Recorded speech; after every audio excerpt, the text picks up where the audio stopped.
question in one, but I'm going to try to make it in 2 minutes. First of all, we have to work with the education. If we want our people to come out of poverty, we have to concentrate in more educational program. We have a situation, especially among the Latino and the African American. We believe in big family structure. And most of our children, when they come to the age of 16, 17, they are dropping from school. They're dropping out from school because they have to start work to be able to help the parent in their financial struggle. So I want to do 2 things. Number one, I want to make sure that we create more vocational school. That's going to be an incentive for the parents and the student to remain in school, because he knows that if he finishes high school, he's going to be able to make $60,000, $70,000 a year instead of making $36,000, $25,000, or $30,000 a year. So we have to make sure on that. Also, the dropout age in our school have to be raised from 16 to 18. Once again, we believe in big family structure. When you have a juvenile behaving erratically at the age of 16 or 17, the first thing that you get from the school is a phone call saying we're going to open a case with ACS. And that parent is so afraid to lose the rest of the children that he just signed that form, and that child is going to go to the street of New York without the proper education or without the capability to engage in the productive life. So we have to work with the vocational school. We also have to concentrate with the community college. They have to provide more programs for students who are working full-time, because many of our people, or of our students, they want to go to college, but they have to work because they have to help their parents. So we have to make sure that we have more programs like Boricua College. In fact, I was graduating from Boricua College, and I'm proud to say it. And we have to make sure that we have more programs for full-time workers to study full-time in our college. Thank you. Thank you. I started my public career making a very pointed argument that the best social program is a job. I ran for city council and I said that. I ran for borough president and I said, what we need in the Bronx is to grow the economy. If we're going to get people out of poverty, if we're going to put them on the rungs of the ladder to climb into the middle class, we have to prepare them for work, and we have to have a business-friendly city that allows jobs to be created and small businesses to operate in this city. It is clear that we are failing miserably to prepare our young people to get on that ladder, to start climbing. 29% of the kids that are graduating from New York City's public high schools, only 29% are ready to go to work or ready to go to college. That means we're relegating 71% of the kids to a life of poverty and failure, and possibly the potential, if something good happens, for them to maybe succeed. That is entirely unacceptable in the wealthiest city in the world. We have to make sure that, like my family was able to climb from a sub-basement in South 2nd Street to home ownership and put all the kids on track to success, that we have housing options. We need to build affordable housing. We're living in a housing emergency right now, so in order to get the middle class, to get these families to grow into the middle class, we need to keep them here, allow their kids to get educated, and allow them to move into better housing and ultimately own their co-op, own a condo, own a home, or rent in a place. But the problem is that that price point is way too high. And finally, if we're going to have an economy that generates jobs, and right now the global economy is information technologies, it's the IT sector. So we're going to have to lay down internet for every corner of the city and make sure it reaches every family, every classroom, every small business, every industrial sector that now doesn't have high-speed broadband. It needs to get high-speed broadband. And we need to ensure that we do not add taxes and fees and more burdens to the small business community, to allow that family that came from the Dominican Republic or Mexico or wherever they've come from to begin to climb that ladder, and as Jack suggested, to open up a business and pursue the American dream, and that's what I will do as mayor.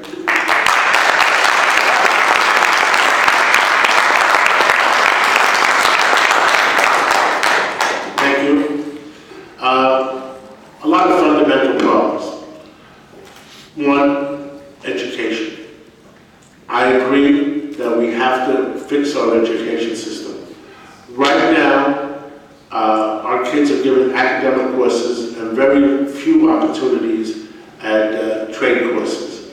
I have proposed to teach our kids. What we have to do is project over the next 5 years the needs of New York City and the kind of jobs they need, whether it's carpenters, electricians, plumbers, healthcare workers, nurses, and try to create the courses, whether high school or community college, create the courses to teach our kids to earn a living. We certainly don't want to have a dead-end street where they drop out and have to go to work for Burger King for $8 an hour. That will make them a prisoner of our poorer neighborhoods forever if they do that. What we want to do is teach them to be able to join the American middle class, get married, have 2 kids or whatever, and live the American dream. I've been a member of the Police Athletic League for 28 years.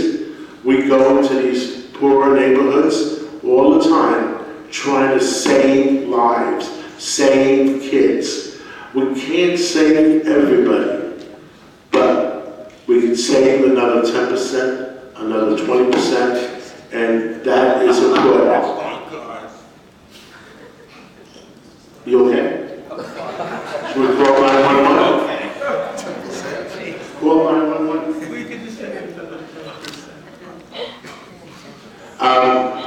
And that's the important thing. We try to save as many as we can. Thank you. Move them up. Thank you. Thank you very much.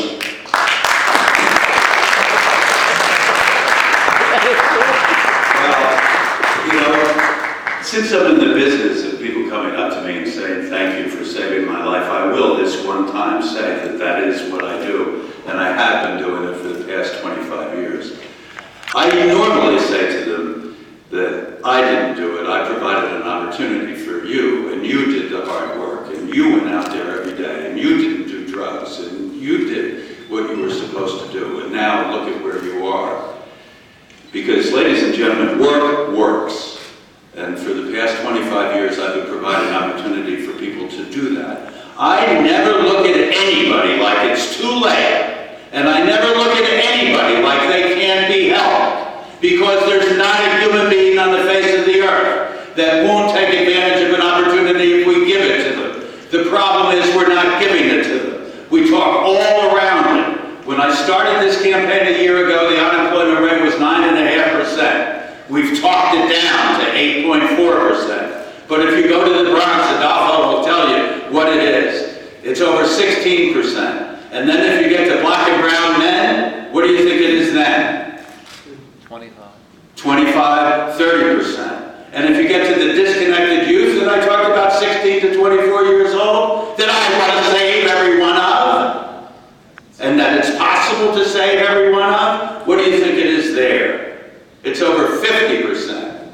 These are the issues that we should be talking about as a city. Not taxing the rich, not taxing the wealthy, not taking the tax base out of New York City, and not giving false hope, because that's the problem with this election. We're creating a class-racial divide in our city. And somebody is saying that when I get elected mayor, I'm going to give everybody at the bottom that feels neglected what it is that's going to make them happy. And ladies and gentlemen, that's not going to happen, because the person who's saying that doesn't have a clue how to create a job, because they never had one in their life.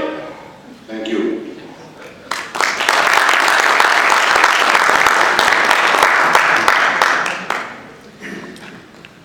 The fundamental opportunity is not just a job. It's the opportunity to start a business. One third of New Yorkers are outside the banking system. 1/3 of New Yorkers cannot get a loan, cannot open up the basic services in a bank. And now we've shown with microfinance and other services that we can overcome this barrier. We can go in to Washington Heights, to Brooklyn, to the Bronx, and other parts of New York City, and we can help people start their own business. This is a new day. We no longer have to restrict entrepreneurialism, starting your own company, to people with MBAs, to people who went to college. We can have and unleash entrepreneurialism across our city. You ask career politicians what the answer is, and they'll go on and on and on about describing the problem, but they'll never give you the solution. And a number of my colleagues here have pointed out the same thing. But the fact is, there are solutions. We can bring the opportunity to realize the American dream to every single New Yorker. I myself led the effort for Trickle Up in New York City to start 2,500 small businesses with low-income individuals, individuals who are outside the banking system, individuals who cannot get a loan, individuals who cannot get venture capital. And we work with mentors and business planning to make these businesses successful, such as daycare. Right now in our communities, daycare is a huge issue. And we help 200 women, as an example, in just a few years, start their own daycare center in their apartments, licensed by the city, taking care of one or two of their own kids, plus kids from the building, dropped off by their moms, and those moms can go to work as well. That double opportunity exists for us right now. Now we must scale it. We must use our community centers to lead and help all of our communities open up new businesses, and we also must reduce the over-fining of our small businesses, our bodegas and our restaurants. Once we help people start a business, let's not use them as a cash machine to fine them again and again. Let's support them. Thank you.